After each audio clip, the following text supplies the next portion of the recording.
Hello, everyone, and welcome to the latest in our series of virtual curator spotlights. Today, we're going to talk to our Senior Vice President of Exhibitions, Erik Strohl. He's really our lead curator at the Hall of Fame, and he is going to tell us about Viva Baseball, an exhibit that examines the history of Latin Americans in the game. The exhibit first opened, hard to believe, 11 years ago, back in 2009. Erik, welcome to the program. Second time that you've joined us for one of our virtual spotlights, and we do appreciate your time.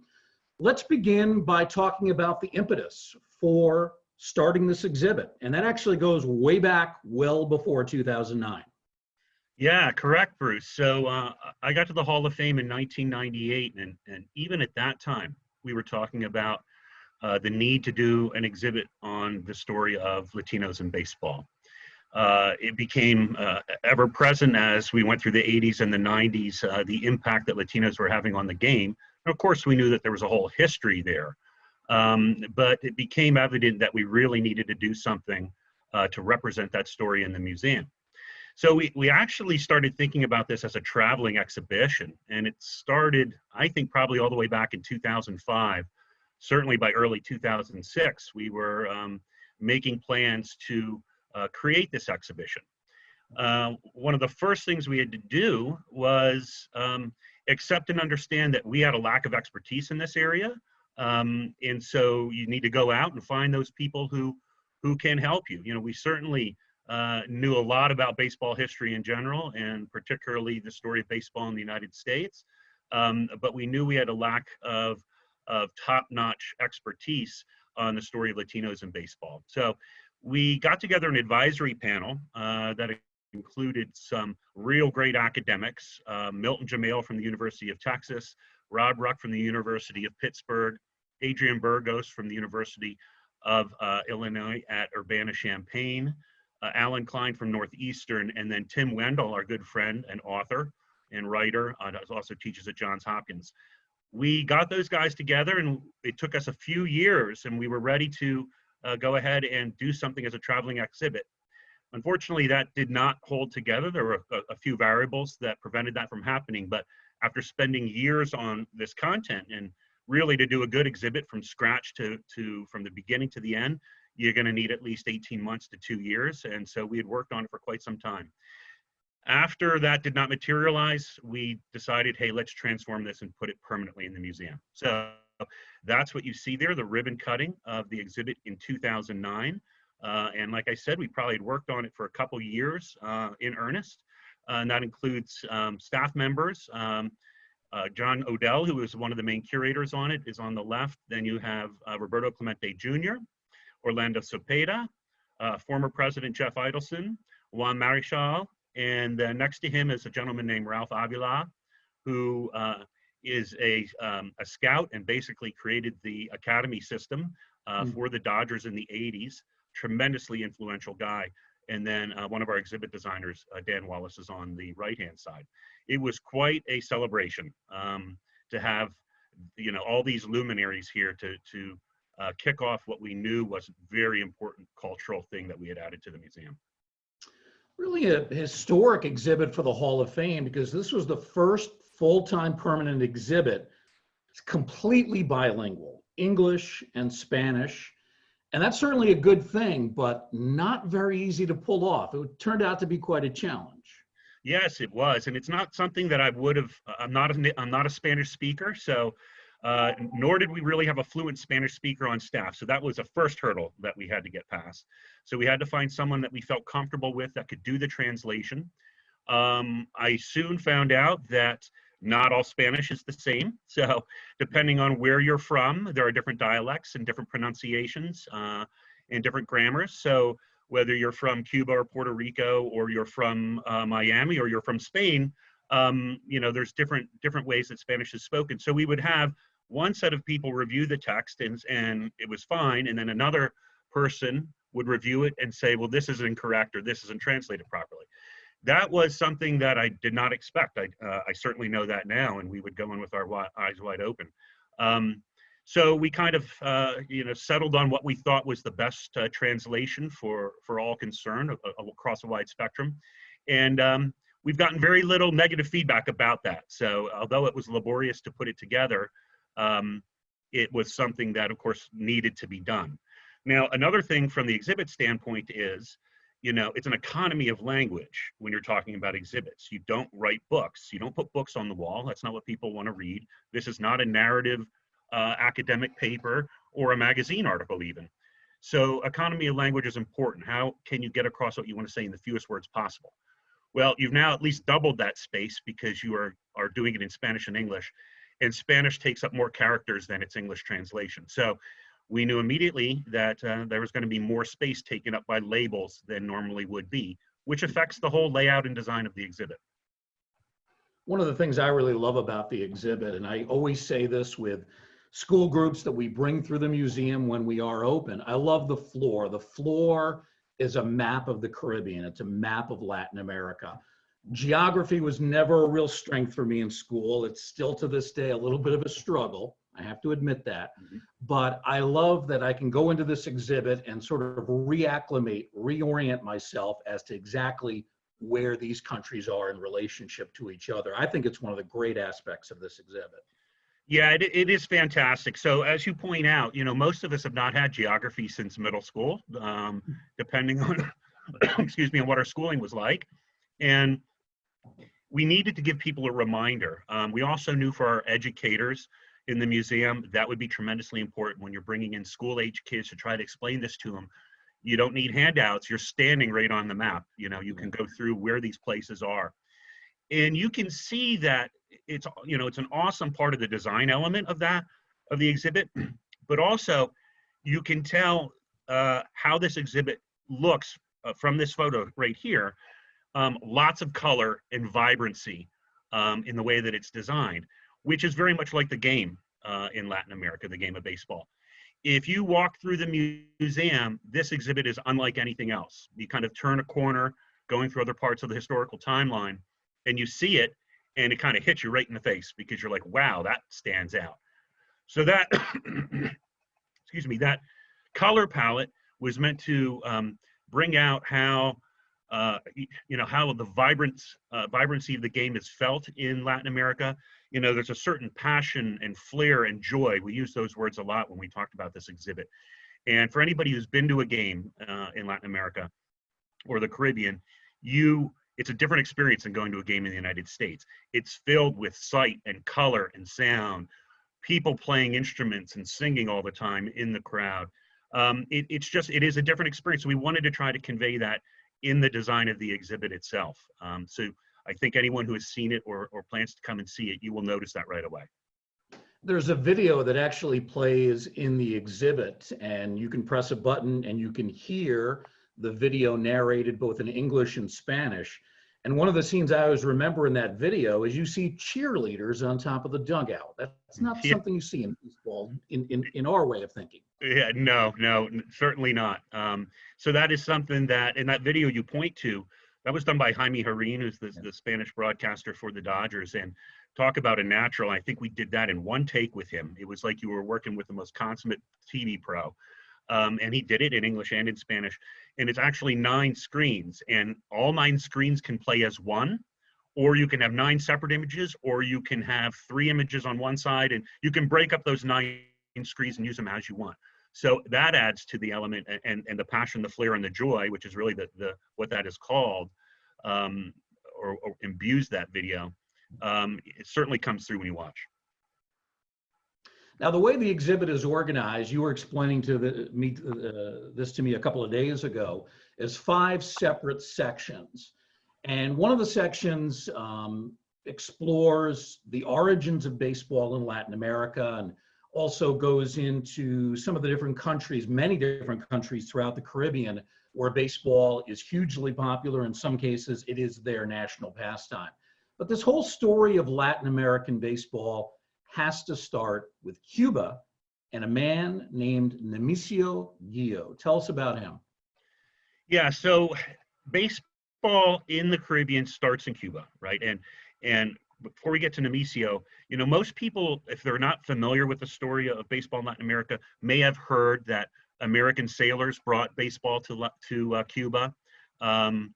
during the time of the Spanish-American War during the late 19th century.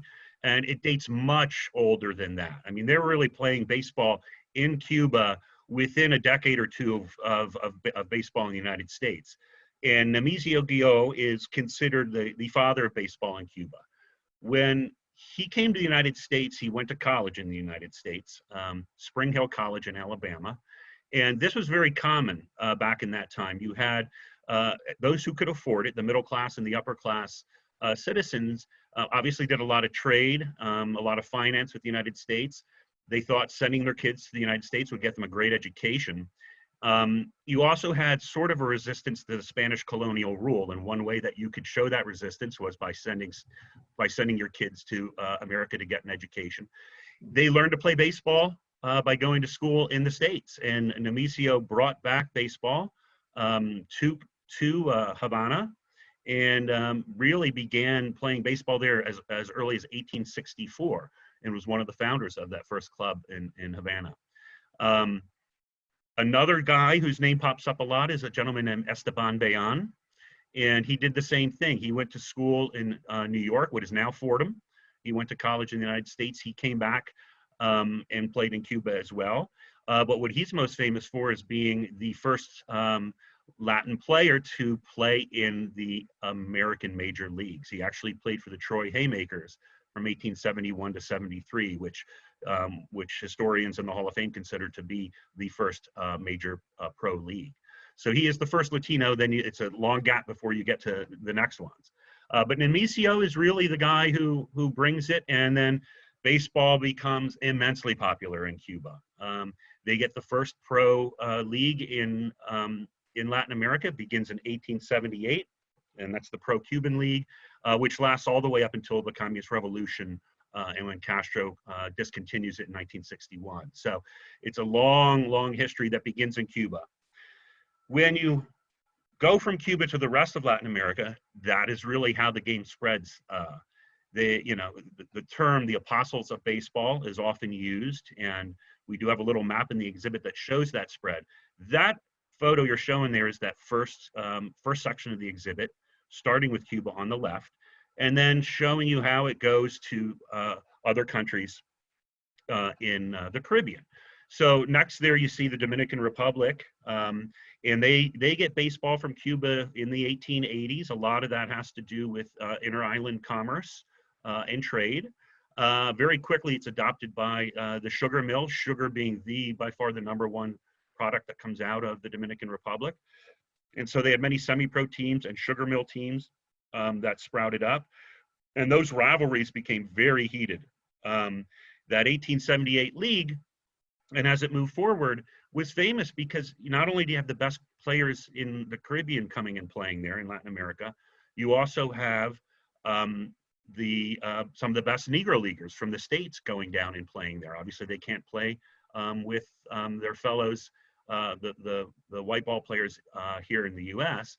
It also afforded them the opportunity to play baseball year-round. So you played in the Negro leagues here during the regular baseball season or summer, and then in the winter you would go down and you could play in the Caribbean. One of the defining moments of Dominican baseball is that photo you just put up there, the Ciudad Trujillo team. So Rafael Trujillo was the dictator of the Dominican Republic. He came to power in 1930. And by the mid-30s, actually renamed Santo Domingo Ciudad Trujillo after himself. He was going into a re-election campaign. I think you use that term loosely because this stuff was pretty much figured out ahead of time. But what he wanted to do was get what he could describe as the best ball players in the world to come and play down there. And so he formed this team. This is a very famous team from 1937. And on this team were a whole bunch of Pittsburgh Crawfords from the Negro Leagues up here in the States, including Satchel Paige. He's sitting to the right of the manager there in the middle. Cool Papa Bell, who's down in front, and Josh Gibson, who's in the upper left corner. So there's 3 of the greatest Negro League ball players of all time were on this team. And then also in the top row, if you look, he's 3rd from the right. He's the tallest guy there. That is Perucho Cepeda, Orlando Cepeda's father.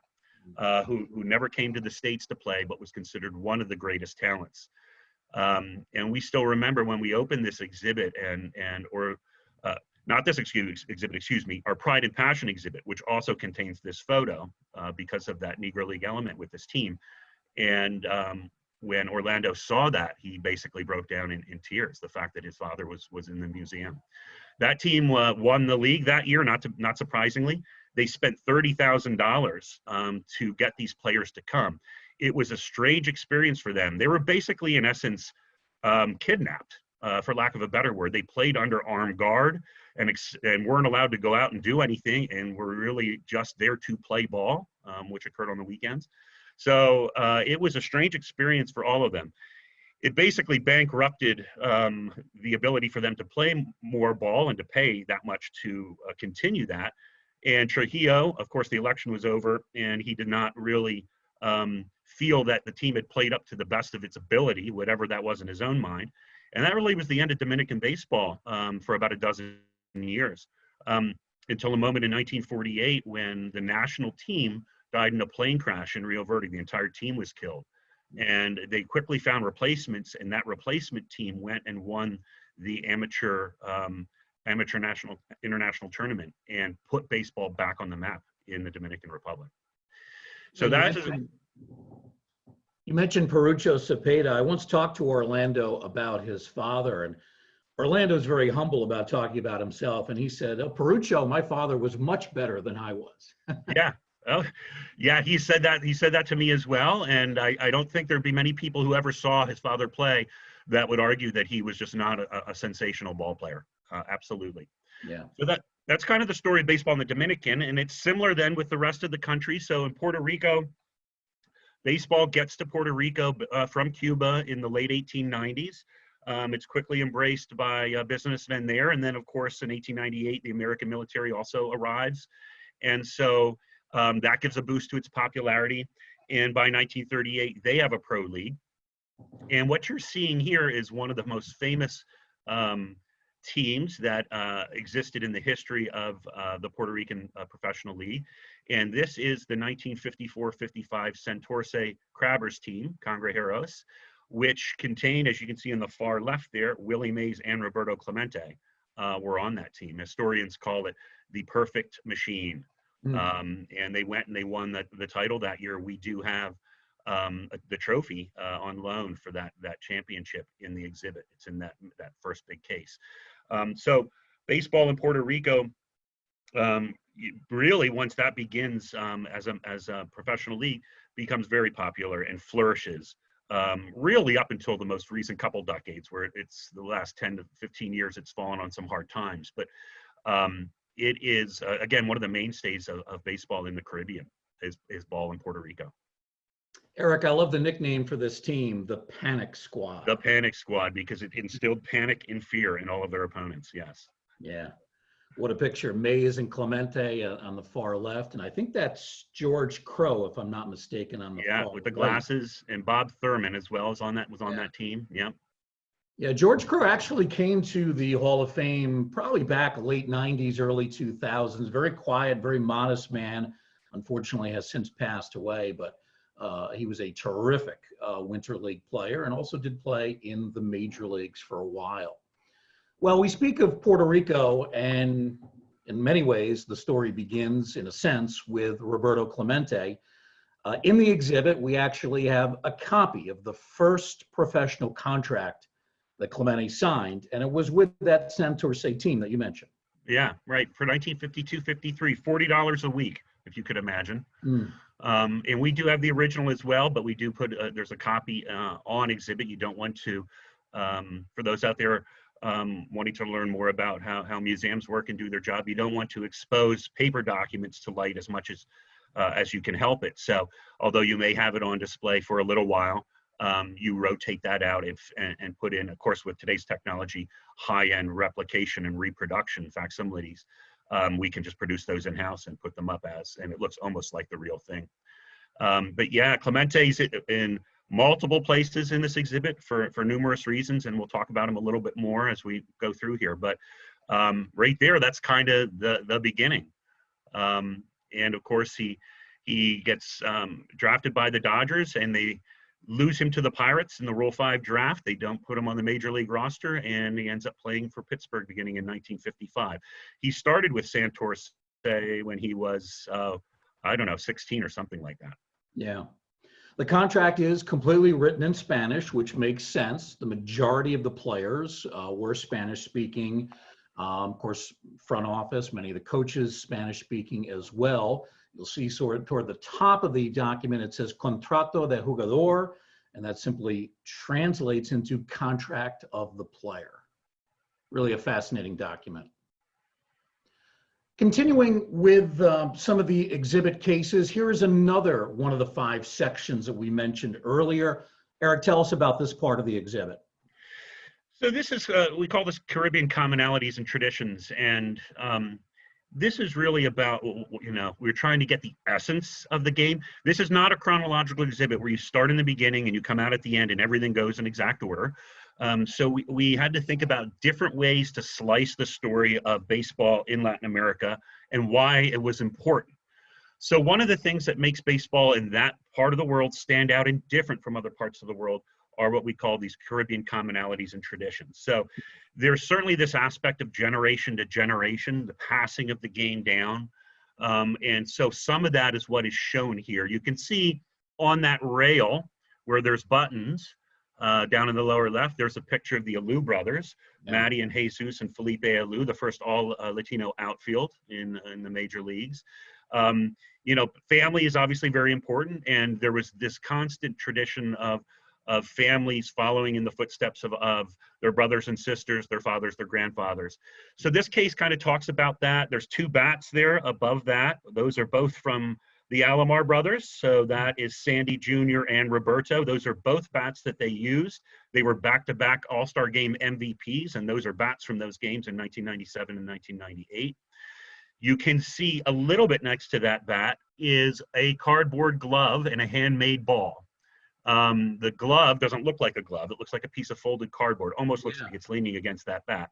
And we had a kid in the Dominican make that. That is very emblematic, of course, right? So another thing about the game in Latin America, which makes it different, is, of course, baseball is an escape from poverty, right? And there's little competition from any other sports. So it is, in essence, the golden ticket.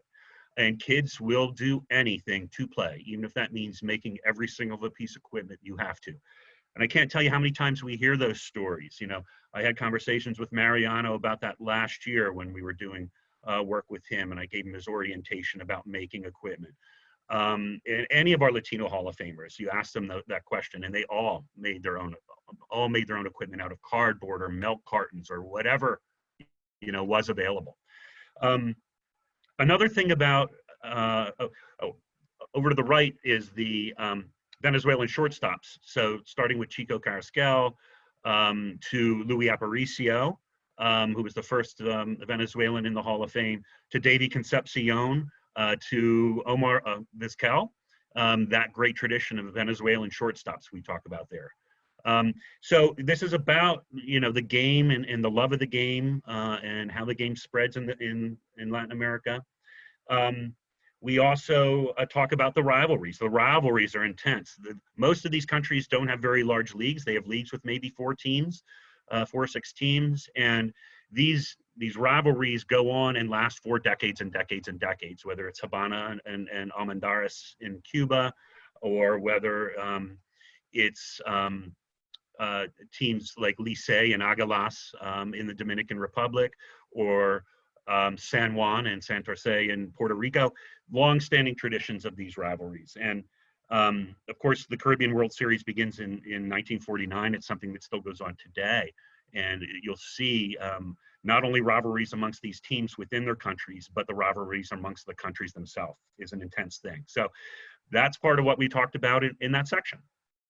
Erik, you mentioned some pretty well-known names: Aparicio, the Alomar brothers, the 3 Alou brothers, who all played together in San Francisco for a time. Let's go back a little bit in time now, talk about maybe some lesser-known Latino players who are still very important to this story. And for this one, we go back to Cuba, the early part of the 20th century. a young man named Armando Marsans. Tell us about his significance. Okay, yeah, certainly. So this is in the third section of the exhibit, which is really about the breaking of barriers. Okay, so once you are playing baseball and you come from a country in Latin America, your great dream, of course, is to come and play in the major leagues here in the United States, as it is the dream of many. So what are the barriers you face? And this was a very important part of the exhibit. So one of the first you face, of course, is the color of your skin. Now, until Jackie Robinson, if you were a dark-skinned Latino, you were not going to be able to come and play up in the major leagues in the States. So the earliest players that come and play are those that are lighter-skinned. Armando Marsans and Rafael Almeida are two of the first. They both came and began playing for the Cincinnati Reds in 1911, both from Cuba. And it's hard for us to understand. It was a great controversy at the time. It was a big moment because most people didn't remember, Esteban Bayon had played for the Troy Haymakers in the 1870s. So to them, this was the first Latinos who were coming to play in the United States. And there was a lot of animosity. There were people actually asking if they had quote unquote Negro blood, that sort of thing. And the response would be that, no, they're as white as Castilian soap. Was one of the mantras that you heard stated at the time. Marsans was indeed a very good player, and the Cincinnati Reds had gone to Cuba to play an exhibition in 1908 and had played against Marsans and Almeida and had saw how good they were. It took them for a few years to figure out how to get them here and to work out contracts and to get them to come and play. But Marsans was really one of the first great Latino stars in this country. Most people had never heard of him, though. Interesting. He and his family fled Cuba because of the Spanish-American War at the turn of the century. So Marsans and his family settle in New York City, and he actually learns how to play ball at a very young age. He was about 11 or 12 at the time. He's playing in Central Park. And then when his family moves back to Cuba a couple of years later, he continues to play baseball, and which had already been established in Cuba, but it really starts to become a personal passion for him. Another significant player to talk about, Adolfo Luque. Yeah, so Adolfo Luque, one of the first great Latino pitchers that came and pitched up in the majors in the States. And his career began in 1914, and he pitched till the mid-30s, I believe, 1934, 1935. He was the first great Latino pitcher. He was the first Latino pitcher to win 20 games. He has, I believe, 194 wins, so he certainly was not a paltry in terms of his production. And he was the first Latino pitcher to pitch in a World Series for the Reds in 1919. He was also with the Reds. So he was also, again, a groundbreaker. Again, lighter skin color, which allowed him to come and play earlier than the breaking of the color barrier with Jackie. We talked mostly about players up until now, but one of the key components to this story, the scouts, and there was no better scout in the Caribbean than Papa Joe Cambria. Tell us about him.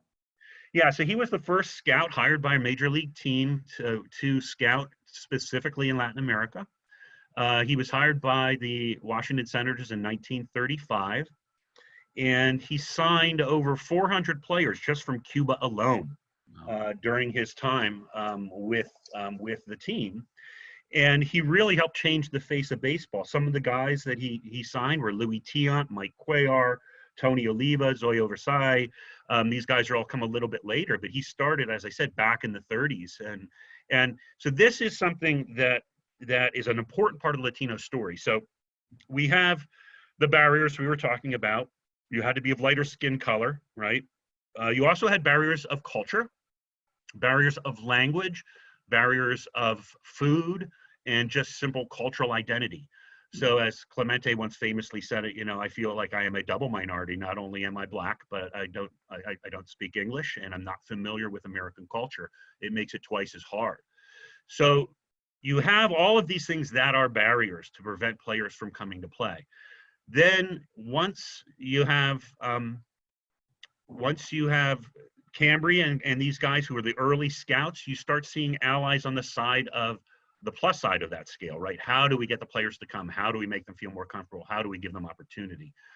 So Cambria, of course, was deeply involved in that. And then with Jackie breaking the color barrier in 1947, and you can start to sign the dark-skinned Latino players, with Minnie Minoso being the first Black Latin player to be signed to a major league contract in 1949. You see this definite change in the game. And this then leads to the academies, and that's also in this section. We talked about Rafa Avila. He was hired by the Dodgers in 1970. He's Cuban by birth, but ended up setting up Campo Las Palmas in the 1980s, which was the Dodgers Dominican Academy, became the example for academies. And very quickly, many teams had academies in the Dominican. Then we saw the academy system get transplanted to Venezuela in 1990 by Andres Reiner, and he helped develop it there. So it was something that really added to the great influx of players that we then came to see in the 80s and 90s, that those of us that were watching ball, maybe growing up at that point, remember seeing them. So, you know, the scouting and the academies were something that was very important. But people were also concerned about players' rights. You know, like Felipe Alou in 1964 edition of Sport Magazine wrote an article called "The Latin American Ball Player Bill of Rights," talking about how we need to protect these guys. It's so easy to take advantage of them. They're signing for pennies compared to other players, right? And particularly after the Major League Amateur draft begins in 1965, and American high school players and college players become much more expensive to sign. It really helped promote more scouting and the academy systems to come into being, because there's a whole pool of players that are not in the draft system that are there for the taking. Yeah. But the question becomes then, that also leads to abuse, right? These guys, do you not give them contracts? You just bring them to an academy, you know? So rules had to be developed to help protect players, and that was something that Felipe Alou was very concerned with. So the whole barriers and the breaking of barriers and that transformation, including the color barrier in this country in the game that changed the way that the flow of talent worked to the United States, was an important part of the Latino baseball story, right? So you had baseball there in Latin America. Now you have it coming to the States, and that evolution and how that changed, which then of course leads to the great eras of Latinos in baseball that come. Yeah, you just put up Minnie Minoso. We mentioned him being the first in 1949, one of the true great talents. And as Orlando Cepeda, you know, said, he was the Jackie Robinson for Latino ball players, coming before Roberto. And certainly Roberto kind of takes that mantle when he comes, and the way that he plays the ball, as some people would quote, seemed like punishment for everybody else, right? Because Roberto was so awesome at all phases of the game. But you really start to see this explosion, starting with Minnie and moving forward from there. Here's a cover from Sports Illustrated. It's not actually in the exhibit, but I think it's a great illustration of what's going on in baseball. You mentioned Robinson breaking the color barrier in the late 40s. So now the Black Latino player starts to come into the game in the 50s. It really kind of reaches almost a peak, the so-called Latino Conquest of the big leagues. Here we see the high-kicking right-hander, Hall of Famer Juan Marichal, and he is a very important part of the exhibit as well, as you might imagine. One of the great items we have is really what looks like a pristine San Francisco Giants cap that Marichal used to use. Yeah, we have a cap in the exhibit for him, and it's just a cap from his career. Doesn't have any specific significance to a milestone or anything like that. But yeah, Marichal, my God, I mean, talk about one of the greatest pitchers of all time. And you think about who pitched in the 1960s with him, right? Sandy Koufax and Don Drysdale and Bob Gibson, and the National League was just an embarrassment of riches. And out of all of them, Juan led all of Major League Baseball with wins in the 1960s. I believe he had 191 wins in the 1960s. Also, he had 197 complete games. I think he's the only person to have more complete games than wins, certainly in that decade. In the Dominican Dandy was something to behold. As they said, if you had a one-run lead late in the game, you were going to win if Juan Marichal was in the game. Of course, that famous game against Warren Spahn, right, where they both pitched, 15 or 16 innings, ending with a Willie Mays home run, was one of the great iconic battles of that era. You know, Juan's story is very interesting too, and he came from extreme poverty in the Dominican, in a tiny little town. And you know, we involved him with the exhibit back in one of those photos, Bruce. We had seen a video screen and the buttons that I had referenced when we were looking at something else. And we have these that are kind of like talking labels, interviews that we did with our Latino Hall of Famers and with some of the current stars of the game at that time when we opened this, like Vladimir Guerrero, where we asked them questions like, what was it like coming to the United States? What barriers did you overcome? You know, and him in Orlando, they were great. You know, they would talk about going into restaurants and not speaking English and just pointing at the menu or saying the only word they know was chicken. So they would just order chicken everywhere that they went. And just a kind of a glimpse into, you know, it's hard enough to go into the minors and make it all the way to the major leagues. Talk to any ball player that's born in the United States, how difficult that is. Then you add in the barriers of culture, race, and language, and it becomes even more difficult. It's amazing that any of these guys made it through to be able to play like that. Now, Juan, when he was a kid in the Dominican, he was playing on a local team, and he was actually noticed by Rafael Trujillo's son, who was the head of the Dominican Air Force and was head of the Dominican Air Force team. And Marichal tells a great story about them coming to his house. And I think he was home alone with his mom at the time. And they knocked on the door, and, you know, Juan is just a teenager at this point, high school age, and basically say to him, you know, you're going to come and play for the Air Force. Basically enlisting him or drafting him, and he says to his mom, I don't want to go, I don't want to do this. And his mom's like, they're not asking you. You don't have a choice here, you need to go play. And so, you know, he tells stories of playing at games again with armed guards around, and guys walking around with machine guns. And you know, God, you think about all the things you have to overcome in this country to play, and then you toss in stuff like that. Again, it's an amazing how different the experiences were for some of these guys.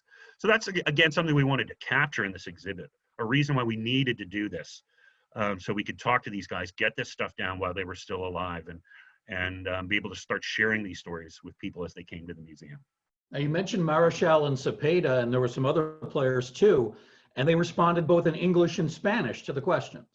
Yes, and sometimes, and we would coordinate that, and sometimes we would say, can you please answer this question in English, or could you please answer this question in Spanish? Of course, everything's subtitled then in the proper language, or if they're answering in Spanish, subtitled in English, so that our regular American visitors, those who speak English only, could read them.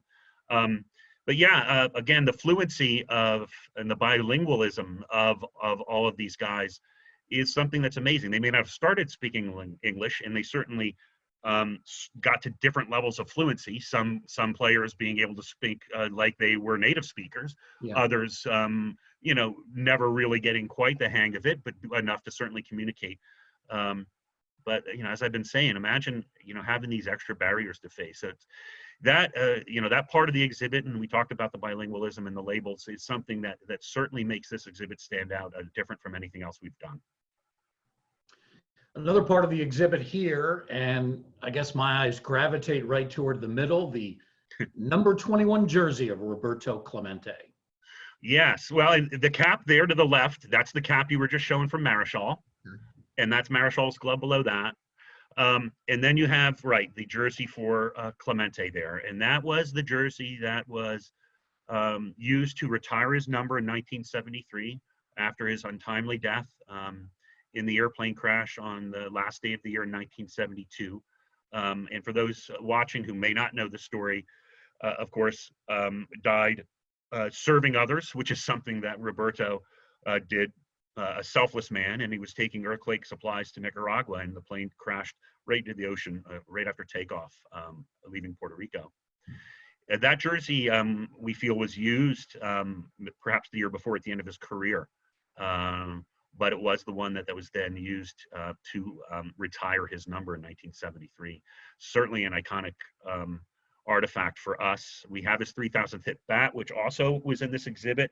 We have moved it to another exhibit to continue to spread things of his around out through the museum, and that's now in Whole New Ball Game, the exhibit which basically takes us from baseball from 1970 to present. But, you know, the great player that he was, and everybody recognized his talent when he was playing, the status that he reached with his untimely death and the way in which he died, serving others in need, has cemented him as certainly the patron saint of all of baseball in Latin America, not just Puerto Ricans. And, you know, it's obviously a shame he's not here. Some of the really great things I got to experience at the Hall of Fame as a curator, like when we took the plaques to Puerto Rico for the Puerto Rican Hall of Famers in 2012. And of course, we included Clemente's family in that. And I've met all of his sons. Ricky, who never really leaves the island, actually came to the Hall of Fame once and did come here. So interacting with his family has still been emotionally powerful for me. And including a couple years ago, his brother came, and I'd never been to the Hall of Fame, his younger brother, never been. And standing with him in the plaque gallery, looking at Roberto's plaque and watching him cry, and then I basically start to cry, was a singular moment for me. So yeah, Roberto, also being a Pittsburgh Pirates fan, Roberto certainly holds a special place for me and for you know, all the staff at the Hall and for baseball fans around the world. Another part of the exhibit to talk about here, Eric, more recent times, and some jerseys really jump out: Martinez, Santana, among others. Yeah, so now we're getting to basically the final part of the exhibit, which is a celebration of the baseball of Latino players in baseball in the majors today, the influence and impact they've had on the game. They've changed the game, the major league game in this country. And you see some of the stuff there. That's Big Papi, a World Series jersey from 2004 there, the number 34. That's Pedro Martinez's 3,000 strikeout jersey with the Mets there as well. That's that Montreal cap is a Pedro cap from Montreal. Further down, you can see a chest protector peeking out from the wall there. That's Pudge Rodriguez's. Johan Santana jersey from his second Cy Young year, I believe, with the Twins. There's a Cuba jersey from the World Baseball Classic, one of the years they won. So again, talking about baseball and today, and when you look at the numbers, if I haven't looked at the numbers in the last year or two, but I know that they've hovered up in the mid 40 percentile range in terms of, if you look at all players in professional baseball, from the lowest minor league level to the major leagues, all players who are getting paid to play baseball in the United States, 40-some% are born in Latin America. So it's, yeah, it's a staggering percentage. And I don't see that changing. Since we opened this exhibit in 2009, we had 9 Latino Hall of Famers in 2009. And since we opened the exhibit, we've added 5 more. We're now up to 14. And I have a sense that we're certainly not done. We're going to see that number go up as we move forward here. Amazing. 40% throughout the professional baseball ranks, roughly 25% in the major leagues. Finally, want to talk a little bit about the Hall of Famer plaques, which are not in the exhibit. They're in the place they should be, the plaque gallery down on the first floor. But these are the first 3 Latinos to win election to the Hall of Fame. Clemente, and here his name is in its proper order, Roberto Clemente Walker. That was his formal name from start to end. He's elected posthumously 1973. Martin Dihigo, whom we've not talked about, we will talk about him in a moment, elected in 77. And then Juan Marichal, 1983. Martin Dihigo never played in the major leagues, but was a phenomenal Negro Leagues player in the 20s, 30s, and 40s. Tell us a little bit more about El Maestro and how he fits into this exhibit. Yeah, one of the greatest players of all time. And after his playing days were done, he went back and he managed in leagues in the Caribbean. And Johnny Mize actually played for him, I believe. Yeah. And one of the things that Johnny said, I think a quote from him was, Martin Dihigo was the only guy I ever saw who could play all 9 positions, run, manage, and switch hit.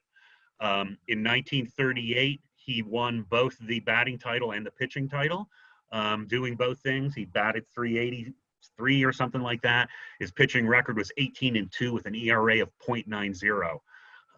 So obviously devastating all around the baseball field. You see what he was known as the Master, El Maestro, both here in the Negro Leagues here. He played up here as well as the leagues down in the Caribbean. Another nickname he earned by the time his career was done was El Immortal, the Immortal, for his amazing talent. And that was recognized, of course, by his election in 1977, long before we had a Negro Leagues exhibit and long before fans and followers of baseball in this country would have ever known who he was. He was being recognized by the Hall of Fame as one of the first greats. Erik, now what, 14 Latinos represented in the Hall of Fame, is that correct? Yeah, we have, I can go through them real quick just for our fans that are watching. So from Cuba, we have Martin de Ego, Tani Perez, who of course, some people think of as Puerto Rican because he basically is an adopted son of Puerto Rico after he left Cuba, but he's born in Cuba. Jose Mendez, an unbelievable Negro Leagues pitcher, was on the first 3 Negro Leagues World Series teams for the Kansas City Monarchs in the mid-20s, and Cristobal Torriente. Those are the Hall of Famers from Cuba. From Puerto Rico, you have Orlando Cepeda and Clemente, who we've talked about. And since we opened the exhibit, we've added Roberto Alomar and Pudge Rodriguez. And then Edgar Martinez also, although born in New York, grew up in Puerto Rico. And of course, he was inducted last year. Then from the Dominican, for a long time, it was only Juan Marichal. Since we've opened the exhibit, we've had Pedro, whose induction speech was great and ended up bringing up Juan, and they did a portion in Spanish and held up the Dominican flag. That was a singularly interesting moment. And then Vladimir Guerrero, the author of the shortest speech in induction history recently. And Venezuela, of course, Luis Aparicio. I'm not surprised or would not be surprised if we see Omar Vizquel joining his likes sometime soon. And then from Panama, Rod Carew. Many people may not realize that Rod Carew was born in Panama. And then we added, of course, Mariano Rivera last year from Panama. So yeah, we're up to 14, and certainly that list is going to continue to grow. We could double that in the next 10, 15 years, possibility of seeing that happen. We continue with our virtual curator spotlight, Erik Strohl, who I like to call Chief Curator at the Hall of Fame, technically Senior Vice President of Exhibitions at the Hall of Fame and Museum.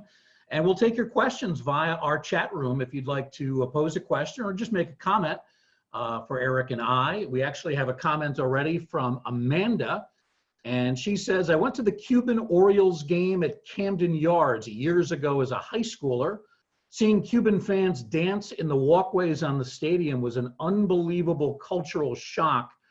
I had never felt like such a boring sports fan. I know that our former president, Jeff Idelson, went to that. I don't think you went to that, but I remember Jeff talking about the experience. That was 1999 when Baltimore went and played games there, and then Cuba came and played games here, and that was a big moment of cultural détente in terms of our countries doing something together, right? And our former president, Jeff Idelson, had gone with that, as did our former chief curator, Ted Spencer.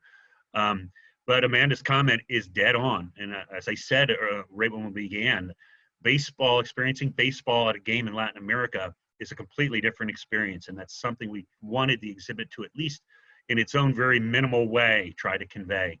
The passion, the spirit, the joy, the flavor, and the constant singing and dancing and color that goes on at a game is something to behold. And certainly, as Amanda noted, a shock to her senses. Yeah, we certainly look boring compared to them. We have a comment from an old friend, Danny Torres, who has been in the Hall of Fame many times and yes, Danny. Danny, speakers. Yeah. Danny said, great job, guys. I was at the opening in 2009. And then he closes out his comment by saying, "Que viva baseball." All right. Thanks, Danny. Glad to hear from you. Merle, who's been joining us for a lot of our spotlights and programs, says or asks, do teams today provide English language classes for their players, or do they simply just provide translators? That is a great question, and I'm glad that somebody asked that. No, certainly, well, it depends on the team. But I think at this point, you probably see that going on with most teams. Listen, you want to get the most out of your talent, and players are expensive to sign. And you need to give them the tools that's going to allow them to have the best chance to succeed. So one team that does an unbelievable job with this is the Tampa Bay Rays. And the aforementioned, I mentioned this gentleman's name, Dr. Milton Jamale, who was a professor at the University of Texas. He's now retired from teaching, but he is and has been an employee of the Rays for a long time. And that's basically his charge, is to help acculturate the Latino players, help them. They have classes where they go and learn to speak English, but it's not just that, it's other elements of culture, everything from ordering food to just how we do things here differently in this country as opposed to how they might happen down there. And that is something that some teams do better than others, but there's a certain element of it that exists for all teams. And that is not something that is very old. You know, that's been going on probably just since the 90s, where a more concerted effort, even into the 2000s, it's only been going on pretty recently. There's another thing in the exhibit from a lady named Becky Schnackenberg, who donated some materials to us, which were flashcards and a board game that she created to play for the Latino ball players. I think she works with the Mariners, to help acculturate them and again, just coming up with as many tools as possible to try to give an advantage to these guys that you're signing and trying to turn into major leaguers. I think it's also worth noting, Eric, that players like Clemente, Minoso, Marichal, none of those players had interpreters, translators, no liaison. That just was not done. That just did not occur. Yeah. I don't know if he was the first person to become kind of a Latin American liaison. If he was not the first, he was among the first. Luis Mayoral for the Texas Rangers, who was a very good friend of Clemente's. Yeah, yeah. And you're right. That, as you note, that did not happen in those generations back in the 40s, the 50s, and the 60s. And we actually have some interactives in the exhibit that we try to convey that to our visitors. So there's one that's a translation, kind of a reveal, where a question is asked and it's like, you're thirsty at spring training and you need a drink. What do you ask for? And there's four phrases in Spanish.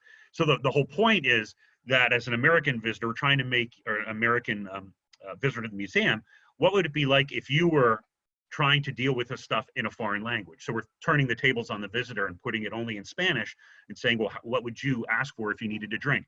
How do you know how to read a contract? How do you know what the coaches are saying during practice? All these are great built-in disadvantages, which teams are attempting to certainly make up for with the more concerted effort to help these players, make it through. We have two more questions before we wrap up our program. Terry wants to know about Martin Dihigo. He wants to know, how was he known widely enough in the 70s to be elected? In other words, he was somewhat of obscure to the mainstream of baseball. He had never played in the major leagues. How was it that he gained attention to be elected? I think I might have a partial answer, and you can correct me, Eric, but I believe back then there was a committee formed, a special committee that looked specifically at Negro Leagues players. And I think that's one of the reasons why Martin Dihigo kind of entered the consciousness. Yeah, and had he not played in the Negro Leagues, that he would have probably been off the radar. So although he was certainly known for his career in Latin America, him and the Jose Mendezes and the Cristobal Torrientes of the world that came up and played here in the 20s in the Negro Leagues put them on the map. And so you were right, Bruce. It was, and I can't remember all the years that we had the special committees that were formed to look at Negro League history. We've had several successions of them in different formats over the years, but that would have been, he would have come out of that. Yeah. Final question comes from Richard. I understand both Roberto Clemente and Jackie Robinson's Hall of Fame plaques were modified and corrected. Are there any other plaques which have been edited or changed from their original? Yeah, so the two that he mentions with Clemente, you had made a note of it, and that was the name, right, there you go, thank you. In Latino culture, you have the father's name and then the mother's maiden name. And those were reversed in the original version of the plaque that was created. And I don't know whether the the Clemente family just didn't want to rock the boat. Obviously, it was a very tragic time for them, and he was elected in a special election in '73 after his death in '72. So we really weren't aware of it at the time, and nobody had made note of it. It became apparent that we needed to adhere to what would be considered proper cultural norms. So we had that redone to switch it so it is the way that it should be. Interestingly enough, Felipe Alou had that same problem. Alou is his mom's maiden name. His dad's name is Rojas, so it's Felipe Rojas Alou. But on his visa, when he came to this country, the Alou name was last, so that's the last name that he was given. So him and his brothers were known as the Alous, even though that's really their mother's maiden name. Wow. The Jackie Robinson plaque, that's another interesting specific. So his family and he himself did not really want mention made of the breaking of the color barrier and his impact on the game that way on the plaque when he was elected. He wanted his merits to stand for what he had done on the field, right? But as time went by, it became apparent to the Hall of Fame, and this happened in the 2000s, that we could no longer have the plaque not mention the significance of that because of how it changed the entire game and the history of the game. So we went and obviously with the Robinsons family's blessing, changed that plaque. There's been other plaques that have been slightly changed over the years. Bob Feller's was changed to mention his war service. We've had some change because there was a number or something that we really felt needed to be fixed. Now there is a disclaimer when you go in the plaque gallery that says the numbers and stuff on these plaques were considered accurate at the time they were made.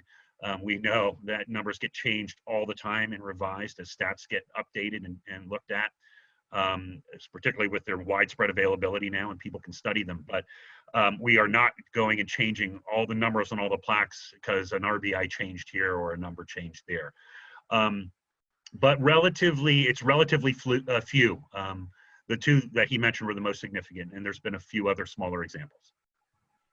We want to thank you, Erik, for your time over the past hour. Once again, very insightful as we look at the history of Latinos in baseball and also the history of the Viva Baseball exhibit, opened in 2009 and still going strong in 2020. Of course, our museum is currently closed because of the current health situation.